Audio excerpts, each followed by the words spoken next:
apa khabar semua? Saya Lee Kuek Hui, boleh panggil saya Miss Lee. Saya merupakan pensyarah ekonomi dari Kolej Matrikulasi Perak. Saya juga merupakan peserta bagi Akademi YouTuber Malaysia. Video PDPC ini adalah berkaitan dengan bab 5, inflasi dan pengangguran, di mana subtopik dia adalah berkenaan dengan 5.1 F, iaitu langkah kurangkan inflasi tolakan kos. Okey, untuk maklumat pelajar, bab 5 inflasi dan pengangguran ini mempunyai dua subtopik yang utama. Untuk subtopik yang pertama adalah berkaitan dengan 5.1 inflasi dan subtopik yang kedua itu adalah 5.2 pengangguran. Dan sekarang kita akan fokuskan bagi subtopik yang pertama itu iaitu inflasi. Berkaitan dengan 5.1 inflasi, ada beberapa subtopik kecil yang pelajar perlu kuasai.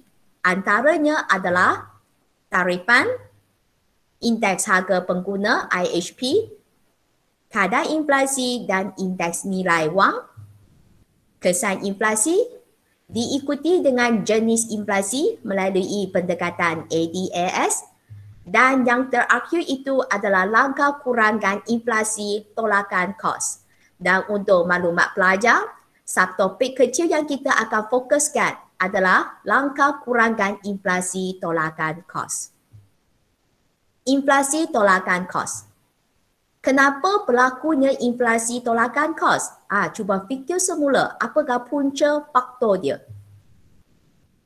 Dia disebabkan oleh kenaikan kos pengeluaran yang seterusnya akan menyebabkan AS turun. Kan kita lakar kilo AS dia yang beralih ke sebelah kiri kan? Okey, jadi sekarang kalau katakan kita ingin atasi ataupun kita ingin kawal jenis inflasi ini iaitu inflasi tolakan kos, AS kita perlu macam mana?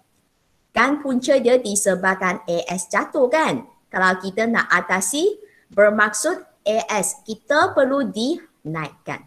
Jadi antara langkah-langkah yang dibincang nanti itu, nanti kita kena kaitkan bagaimana kita boleh naikkan AS tersebut.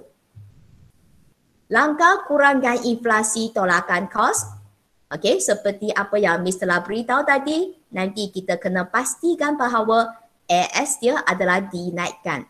Dan langkah itu kita sebenarnya ada 4 langkah yang kita akan bincangkan. Yang pertama itu adalah melalui kawalan upah, diikuti dengan kawalan harga bahan mentah, dan yang ketiga itu adalah pengurangan cukai import, dan yang terakhir itu adalah meningkatkan produktiviti. Okey, jadi sekarang marilah kita tengok langkah yang pertama dulu iaitu kawalan upah. Kawalan upah. Tuntutan kenaikan upah dia sebenarnya akan menyebabkan kenaikan kos pengeluaran. Okey, kami pernah beritahu upah ini merupakan bayaran kepada buruh. Kan sebagai pengeluar, kita menggunakan faktor-faktor pengeluaran dalam proses pengeluaran kan. Antara dia tanah, buruh, modal, usahawan. Dan faktor pengeluaran yang kita kaji sekarang adalah berkaitan dengan buruh. Bayaran kepada buruh adalah upah. Kalau berlakunya tuntutan kenaikan upah ini, dia sebenarnya akan menyebabkan kenaikan kos pengeluaran. Dan seterusnya, dia akan menyebabkan penawaran agregat iaitu AS akan turun, dan kalau AS turun, dia seterusnya akan mengakibatkan inflasi tolakan kos. Sebab apabila kita lakar peralihan kilo AS yang beralih ke sebelah kiri, kita dapati bahawa harga umum dia telah meningkat. Okey, itu adalah berkaitan dengan inflasi tolakan kos. Okey, jadi sekarang apa yang kita nak fokuskan melalui kawalan upah ini, macam mana kita boleh menyebabkan AS itu ditingkatkan. Okey, untuk mengawal kenaikan upah, jadi sekarang kita sebenarnya boleh melaksanakan ataupun kita boleh tetapkan melalui penetapan tingkat upah maksimum. Okey, kita cuba tengok apa maksud upah maksimum ini. Okey, di mana upah tersebut tidak boleh dinaikkan. Dan bayaran upah dia sekurang-kurangnya pada upah maksimum. Maksudnya dia sudah ada had tertentu. Okey, dengan reti kata lain, pekerja tak boleh suka-suka ataupun melalui kesatuan sekerja untuk tuntut kenaikan gaji ataupun tuntut kenaikan upah. Sebab dekat sini dia sudah ada satu dasar dan dasar tersebut dikenali sebagai dasar upah maksimum. Dan konsep dia ini sebenarnya adalah lebih kurang sama dengan dasar harga maksimum dengan minimum. Cuma sekarang kita bukan kaji dari segi harga, yang kita kaji itu adalah dari segi upah. Okey, bermaksud dia sudah ada satu tahap lah ataupun kita kata dia sudah ada satu limitation, sudah ada had. Okey, untuk tetapkan upah tersebut adalah berapa. Okey, jadi itu adalah kawalan upah dan penetapan tingkat upah maksimum ini sebenarnya nanti dia boleh menyebabkan kos pengeluaran dia akan turun dan akhirnya dia akan menyebabkan AS tersebut dapat dinaikkan. Okey? Okey, itu adalah perbincangan berkaitan dengan kawalan upah. Dan sekarang yang seterusnya kita akan bincang dari segi kawalan harga bahan mentah. Okey, kita tengok dari segi kawalan harga bahan mentah. Kenaikan harga bahan mentah iaitu input, okey, dia sebenarnya akan menyebabkan kos pengeluaran meningkat. Okey, pelajar kena fikirkan sebagai seorang pengeluar ataupun firma, kalau kita nak terlibat dalam proses pengeluaran, mesti adanya bahan mentah kan? Okey, jadi sekarang isu kita harga bahan mentah naik. Okey, menyebabkan kos pengeluaran turut meningkat. Dengan demikian, AS iaitu penawaran agregat akan turun dan seterusnya akan mengakibatkan inflasi tolakan kos. Jadi sekarang apa yang kita nak kaji? Kita nak kaji langkah untuk mengawal inflasi tolakan kos ini. Jadi pastikan untuk poin ini kita akan fokus, okey, bagaimana kita boleh naikkan AS itu. Untuk mengawal kenaikan harga bahan mentah, bermaksud sekarang kita nak kawal dari segi harga dia. Kita tak nak harga dia meningkat dah. Okey, jadi apa yang boleh dibuat? Juga sama melalui penetapan harga. Harga ini juga merujuk kepada harga maksimum. Tetapi harga maksimum yang ditetapkan ini hanya fokus terhadap bahan mentah sahaja. Okey? Dan kita dapati bahawa dengan demikian harga bahan mentah tidak boleh dinaikkan dan hanya boleh dijual pada harga maksimum sahaja. Bermaksud harga bahan mentah itu dia hanya boleh jual pada satu tahap harga itu sahaja dan tidak boleh melebihi harga maksimum. Kalau tidak, tindakan undang-undang akan dikenakan. Jadi kita boleh kata bahawa penetapan harga maksimum ini sebenarnya juga merupakan satu langkah yang boleh menyebabkan penawaran agregat tersebut dapat dinaikkan. Sebab dia akan menyebabkan kos pengeluaran dia akan jatuh. Okey, kita sekarang akan sambung dengan langkah yang ketiga iaitu pengurangan cukai import. Okey, cuba tengok berkaitan dengan cukai import dia. Kalau katakan kenaikan cukai import terutamanya terhadap bahan mentah ataupun barang perantaraan, dia sebenarnya akan menyebabkan kenaikan dalam kos pengeluaran. Dan seterusnya AS akan turun dan maka mengakibatkan inflasi tolakan kos. Itu adalah punca dia. Jadi kalau kita nak atasi masalah ini, ya kita akan pastikan AS itu dapat dinaikkan supaya kita dapat mengurangkan ataupun mengawal inflasi tolakan kos. Okay, kita cuba tengok. Untuk mengawal inflasi tolakan kos ini, pengurangan cukai ataupun bahan mentah, okay, yang diimport. Maksudnya sekarang kita kurangkan cukai import itu dan perkara ini sebenarnya akan memberi kesan terhadap kos pengeluaran. Okay, itulah sebab kita kata seterusnya akan menyebabkan kos pengeluaran turun. Kalau kos pengeluaran turun, penawaran agregat dapat ditingkatkan. Okey, maka kita pula kalkullah kalau AS itu beralih ke sebelah kanan, anda akan dapati bahawa harga umum dia akan jatuh. Okey? Dan sekarang kita akan sambung dengan langkah yang terakhir iaitu dengan meningkatkan produktiviti. Meningkatkan produktiviti. Okey, untuk maklumat pelajar, produktiviti ini sebenarnya juga sama dengan daya pengeluaran. Okey, di mana kita boleh kaitkan dari segi penawaran agregat, dia akan menyebabkan penawaran agregat turut meningkat. Okey, produktiviti ini kita boleh kaji dari segi produktiviti buruh. Okey, sebab dalam proses pengeluaran kan kita menggunakan faktor pengeluaran buruh kan. Faktor tersebut. Jadi produktiviti buruh ini sebenarnya dapat ditingkatkan melalui program pendidikan dan latihan. Okey, program pendidikan ini bermaksud sebelum seseorang dijadikan sebagai seorang buruh, macam sekarang anda merupakan pelajar kan? Kenapa anda perlu terima pendidikan? Sebab sebenarnya nak melatih anda mempunyai pengetahuan, nanti masuk bidang kerja barulah kita tak cari pengalaman kan? Okey, dan selain daripada itu kita juga ada latihan, dan latihan ini terutamanya bagi pihak yang telah bekerja punya, kalau katakan dia sebagai seorang buruh, katakan dia sekarang tak mahir gunakan komputer.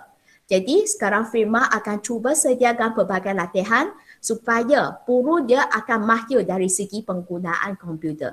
Jadi itu adalah beza antara program pendidikan dengan latihan lah. Okey, kita sambung. Pelaksanaan R&D boleh mempertingkatkan teknologi dalam proses pengeluaran. Okey, R&D ialah Research and Development ataupun kita kata penyelidikan dan pembangunan.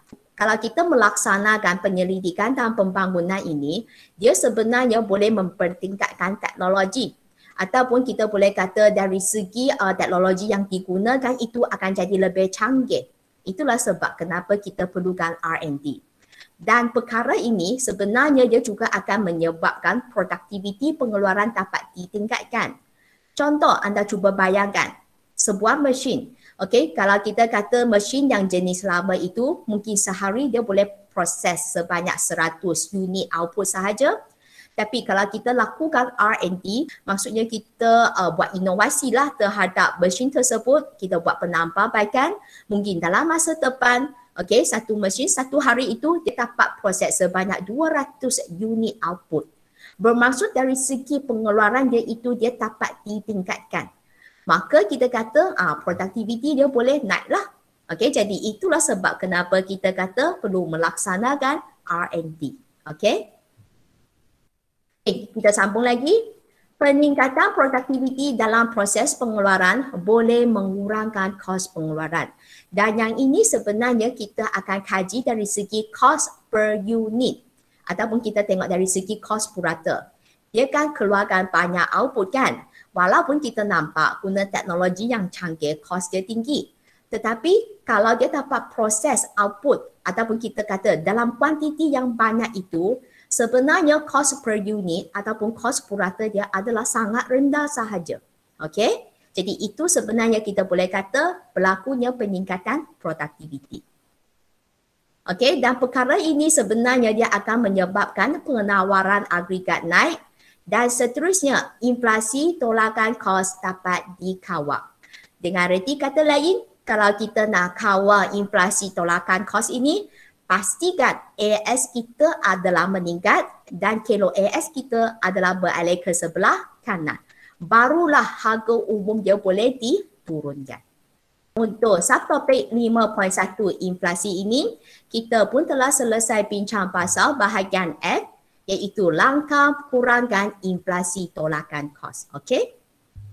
Okey, sekarang kita cuba tengok langkah mengawal inflasi tolakan kos. Okey, kita cuba fikir semula apakah punca yang menyebabkan inflasi tolakan kos ini berlaku? Ya, disebabkan AS turun. Kenapa AS turun? Akibat kos pengeluaran yang naik. Itulah sebab dia menyebabkan AS turun. Jadi cara nak atasi inflasi tolakan kos ini, okey, cara atasinya kita akan naikkan AS. Okey, supaya AS itu dapat ditingkatkan. Dengan reti kata lain, kilo AS akan beralih ke sebelah kanan. Okey, selain tengok dari segi inflasi tolakan kos, kita juga ada inflasi tarikan permintaan kan? Okey, cuba fikir semula apakah punca yang menyebabkan inflasi tarikan permintaan ini?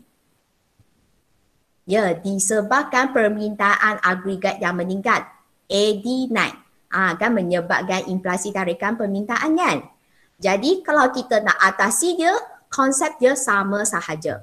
Nak atasi tu, AD dia kena turun. Okey, tetapi anda cuba tengok subtopik kecil iaitu F ini, kita hanya kaji pasal langkah mengawal inflasi tolakan kos. Bagaimana pula dengan langkah mengawal inflasi tarikan permintaan? Okey, tak ada dalam sukatan ke? Ada. Cuma bahagian ini nanti anda akan belajar dengan lebih lanjut dalam bab 6. Okey, sebab bab 6 topik dia adalah berkaitan dengan belanjawan negara, dasar fiskal dengan dasar kewangan kan. Kita akan kaji isu ini melalui dasar fiskal dan juga dasar kewangan.